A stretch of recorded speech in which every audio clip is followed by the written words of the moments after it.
Thanks for joining us for this COVID-19 briefing for Friday, September 17th. We'll start with today's numbers. These are system-wide numbers for Forest General and Merit Health Wesley combined. In the hospital today, we have 64 people who are COVID positive. Of those 64, 19 are in the ICU, and of those 19, 10 are on ventilators. We've seen a lot of progress over the last few weeks.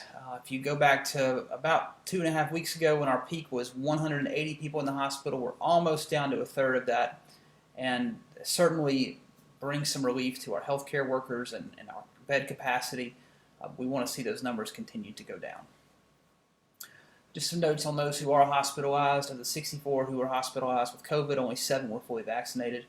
Of the 19 in the ICU, 1 was fully vaccinated, and of the 10 on ventilators, 1 was fully vaccinated. Again, more evidence is why if you have not received your vaccine, you should go and do so.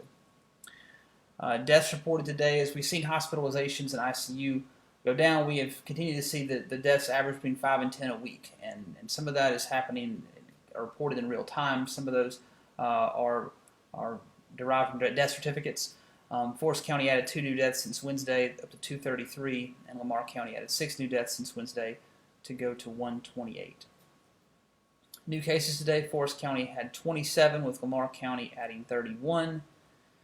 And the inside 14-day number, again, this is the number of people who have received their positive test result in the last 2 weeks. It's a very rough idea on how many active cases we could have in our community. Forest County is now down to 524, Lamar County is at 423, total of 947.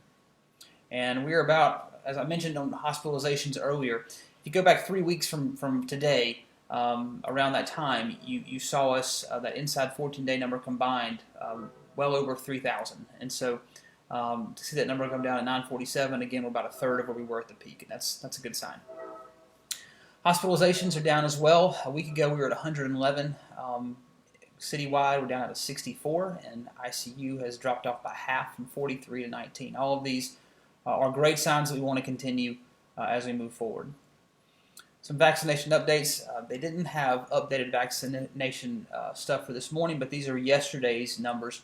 158 people in Forest County have gone to get their first dose since Wednesday, which means 34% of Forest County are fully vaccinated, and with an additional 5% having 1 dose.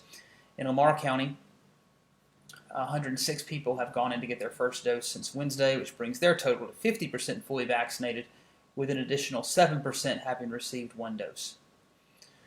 We continue to promote our Trust Your Dot, Get Your Shot campaign. Today we profile student body president at the University of Southern Mississippi, Lucas Williams, who has gotten his vaccination and wants you to do the same. You can get more information at getyourshothburg.com. And we also have yard signs going out this weekend. And if you would like a yard sign for your yard, a Trust Your Dot, Get Your Shot sign, you can comment in the comments below in this live stream. Some city news for you, a lot of athletic-related events.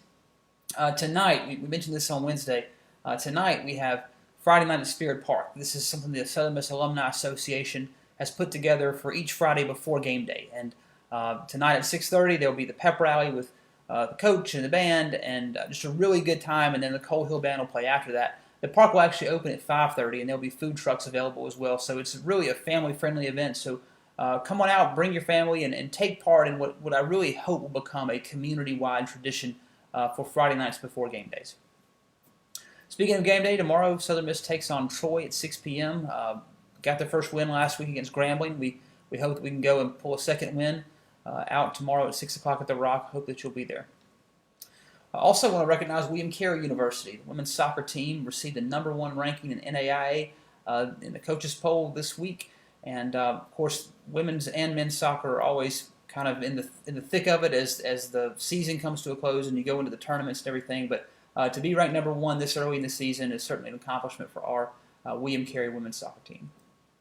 And then also want to wish good luck to our area teams who are playing high school football tonight. Of course, the big game is Hattiesburg hosting Meridian, Sacred Heart hosts Salem, PCS is at Lamar, and you can see the other scores as well. We wish all of our teams the best of luck. And finally, act of courage. Since Hurricane Ida, so many organizations have come forward to do something for evacuees who were stranded up here. And today, This happened a couple of weekends ago, and we're just now getting to promoting it, but I do want to thank Pastor Kimball Allen at New Covenant. He served 368 meals 2 Saturdays ago to people who had to evacuate from Hurricane Ida up to Hattiesburg. And so we appreciate him, and I know that several other churches joined him and several businesses. I think Mojo's Catering provided the food, and just appreciate throughout this 2 or 3 week period since the storm, people have really stepped up to be good neighbors and show hospitality to those who had to seek shelter in Hattiesburg. As we go into the weekend, we're going to wash your hands, take care of yourself, wear a mask when you're around others, get your vaccine, most of all, be kind. Have a great weekend.